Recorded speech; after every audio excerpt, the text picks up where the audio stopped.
কখনো মনে হয়েছে পর্দার পেছনে কি হয়? সেই ঝলমলে আলো, ক্যামেরার ফ্ল্যাশ, জনপ্রিয়তার উঁচু শিখর, কিন্তু পিছনের গল্পটা কি ততটাই সহজ যেমনটা আমরা দেখি? সেসব নিয়েই আজ আমরা কথা বলবো এক অভিনেত্রীর, যার নাম অনেকেই জানে, বহু হৃদয় জয় করেছে এবং যিনি নিজের প্রতিভা ও সংকল্প দিয়ে পৌঁছেছেন আন্তর্জাতিক পর্যায়ে। তিনি হানিয়া আমির।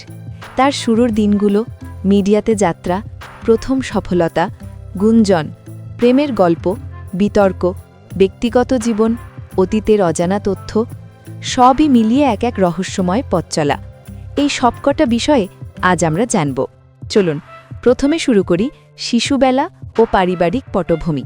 হানিয়া আমির জন্মগ্রহণ করেন 12 ফেব্রুয়ারি 1997-তে খ্রিস্টপূর্বপুরে রাওয়ালপিন্ডিতে, পাকিস্তানে। পরিবার মূলত পাঞ্জাবি, তাদের পাহাড়ি এলাকা মুররির সঙ্গে সম্পর্কিত, অর্থাৎ পারিবারিকভাবে স্থানীয় সংস্কৃতি ও ঐতিহ্য আছে, তবে শহরের পরিবেশেই বড় হয়েছেন। পারিবারিকভাবে কোনো শোবিজ পেশার পরিবার নয়, বাবার নাম সবসময় গোপন রাখা হয়েছে, মায়ের সহায়তায় বড় হয়েছেন। পড়াশোনার দিকে আগ্রহ ছিল। হানিয়া থাকাকালীন সময় first NUCES foundation for advancement of science and technology, Islamabad এ ভর্তি ছিলেন।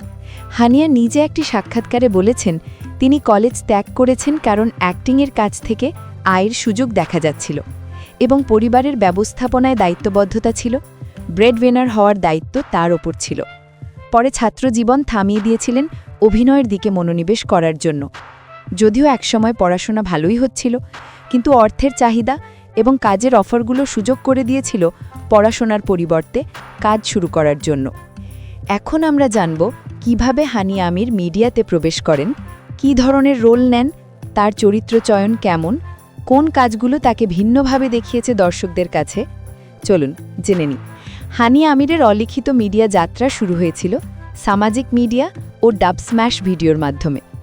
যদিও অফিসিয়াল তথ্য সব জায়গায় নেই, কিন্তু প্রচুর লেখা, পুরো ব্লগ ও সাক্ষাৎকারে বলা হয়েছে ডাব স্ম্যাশ বা ভাইরাল ভিডিওগুলোই প্রথম ধাক্কা দিয়েছিল প্রোডাকশন হাউস ও পরিচালক প্রযোজকদের নজরে আসার।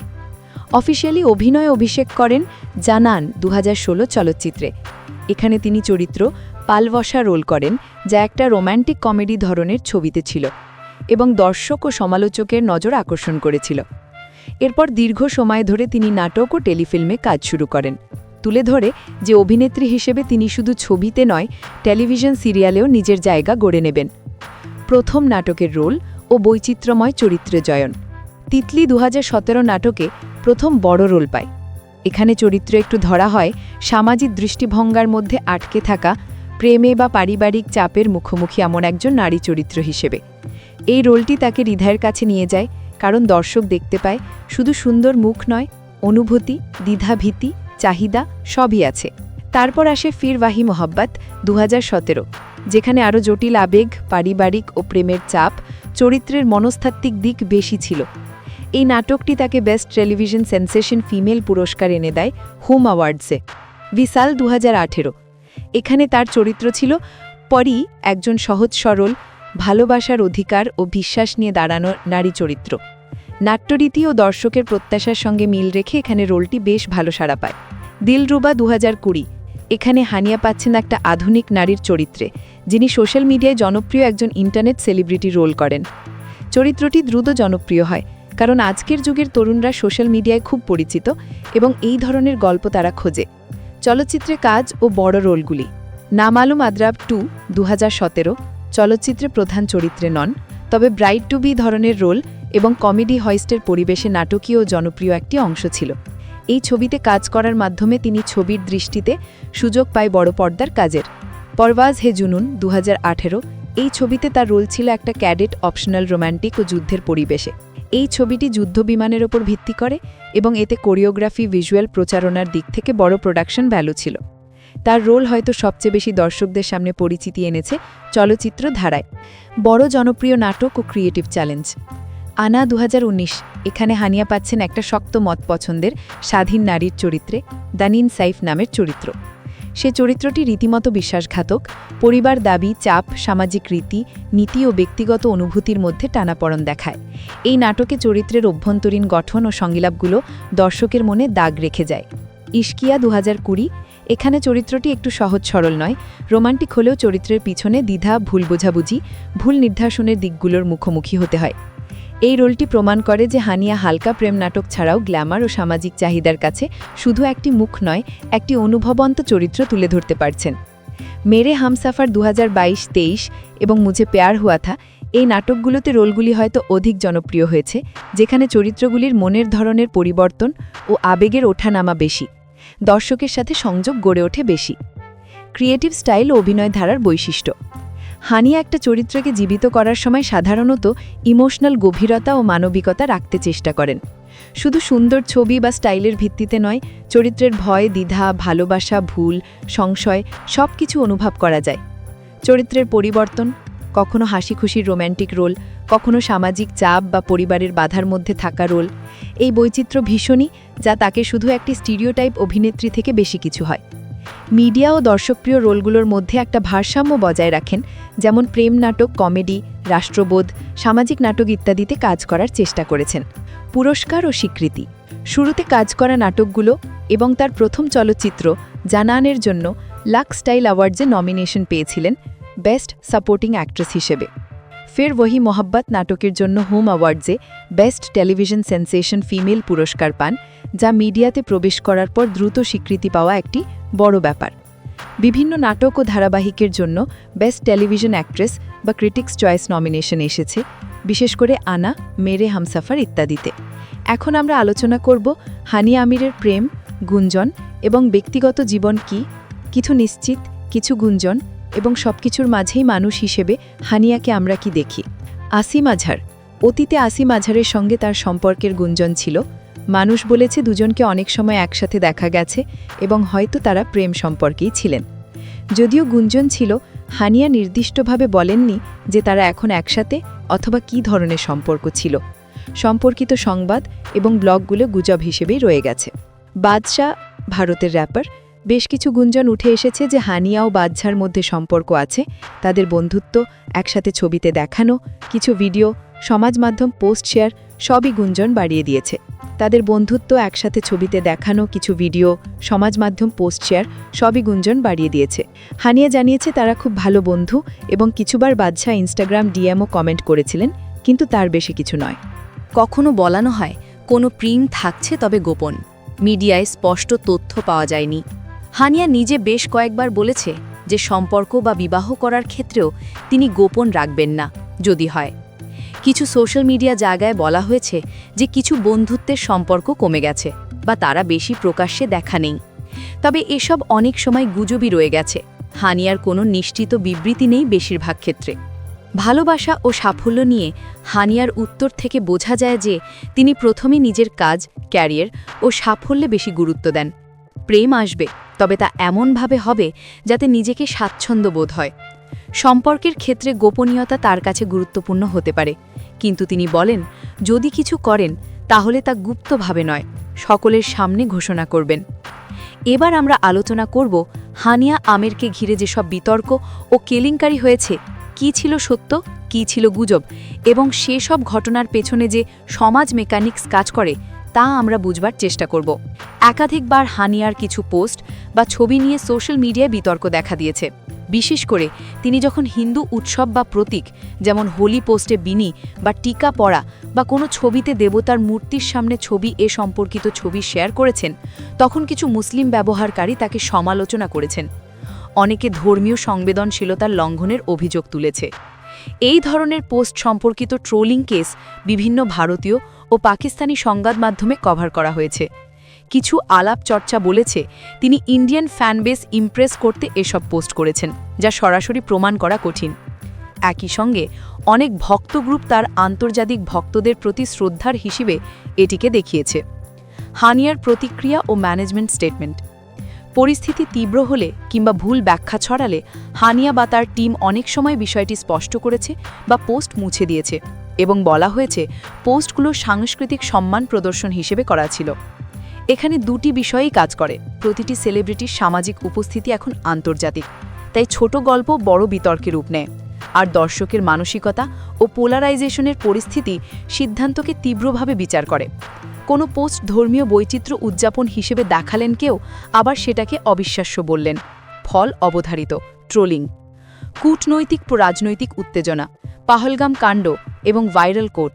একটি সুনির্দিষ্ট সময়ে ভারত পাকিস্তান উত্তেজনার প্রেক্ষাপটে পাহলগাম হামলা ও পরে সীমান্ত পারমাণবিক বা সামরিক আঘাত সংক্রান্ত খবরে সোশ্যাল মিডিয়ায় হানিয়ার নামে একটি বক্তব্য ভাইরাল হচ্ছিল, যেখানে বলা হচ্ছিল তিনি ভারতে হওয়া নির্দোষ হতাহতদের বিষয়ে কোনো প্রস্তাব করেছেন বা ভারতের পিএমকে কিছু বলেছিলেন।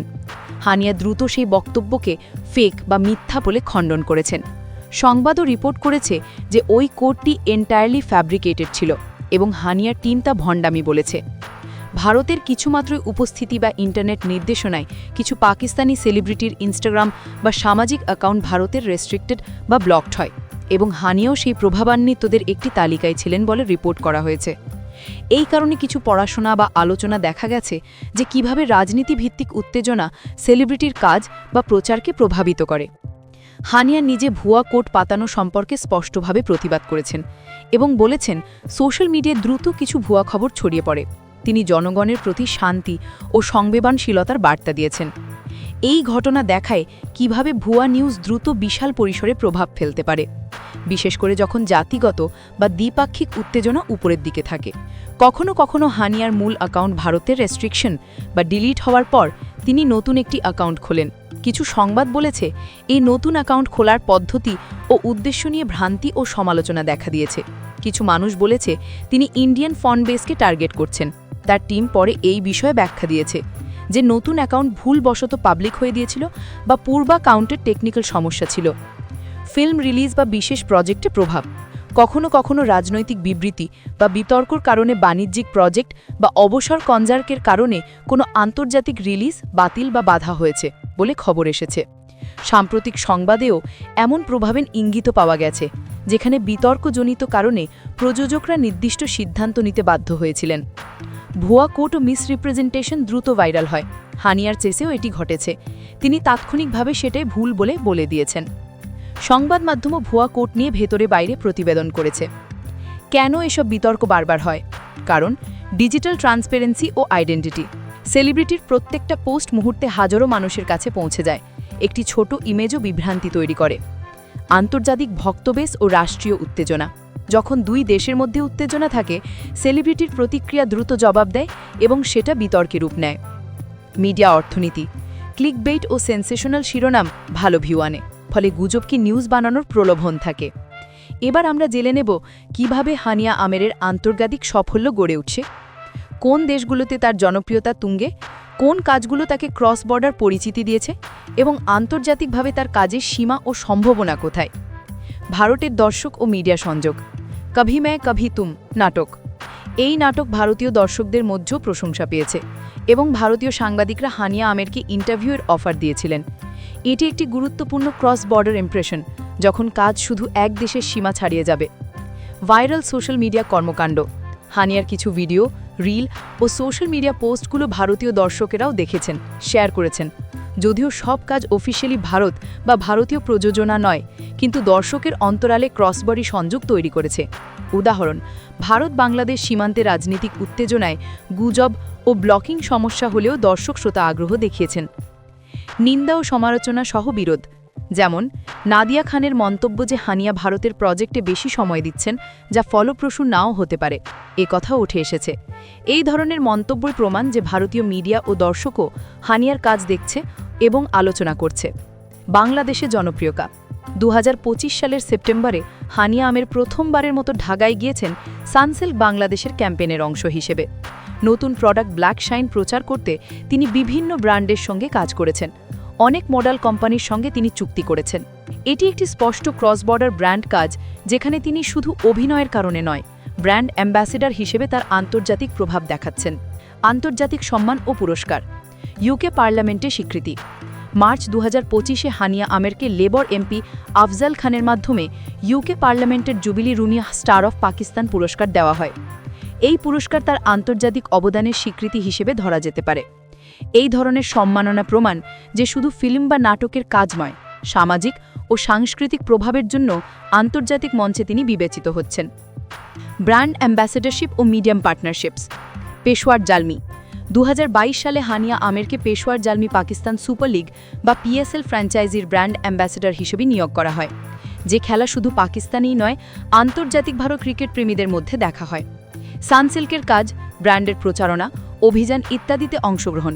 তার ফ্যাশন ও স্টাইল আন্তর্জাতিক ফ্যাশন ও সোশ্যাল মিডিয়া ট্রেন্ডের সঙ্গে সামঞ্জস্যপূর্ণ হওয়ায় লুকস, পোশাক, মেকআপ ইত্যাদির কারণে তিনি ফ্যাশন ব্র্যান্ড ও আন্তর্জাতিক ফ্যান ফলোয়ারদের দৃষ্টি আকর্ষণ করেছেন। পর্দার আলোয় হানিয়া আমের আজ একটি নাম শুধু প্রতিভার জন্য নয়, সাহসের জন্য, স্বপ্ন দেখার জন্য ও সেই স্বপ্নকে বাস্তবের সঙ্গে মেলানোর জন্য। কঠিন পরিশ্রম, সিদ্ধান্ত, ভালো খারাপ গুঞ্জন, অনেক ছোঁয়াছুঁয়ির মাঝেই তিনি দাঁড়িয়ে আছেন সমাজের দৃষ্টিতে, আন্তর্জাতিক মানুষের মনেও। হয়তো আগামীকাল হবে আরও বড় চলচ্চিত্র, ওটিটি, আন্তর্জাতিক কাজ, বা হয়তো অন্য একটি ভূমিকায় আমরা তাকে দেখব নির্মাতা, প্রযোজক বা এমন কিছু যা আজ হয়তো আমাদের কল্পনায় নেই।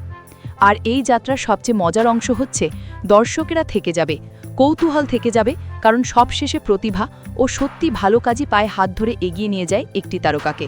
আপনাদের ভালো লাগলে কমেন্টে বলুন যে হানিয়ার কোন রোলটি আপনার সবচেয়ে প্রিয়, কোন গুঞ্জন বলেছেন সত্যি মনে হয়েছে, এবং পরবর্তী ভিডিওতে আপনি কোন তারকার অজানা পথচলা জানতে চান। আর স্মরণে রাখুন, প্রতিভা হারায় না, শুধু তাদের সন্ধান করা হয়।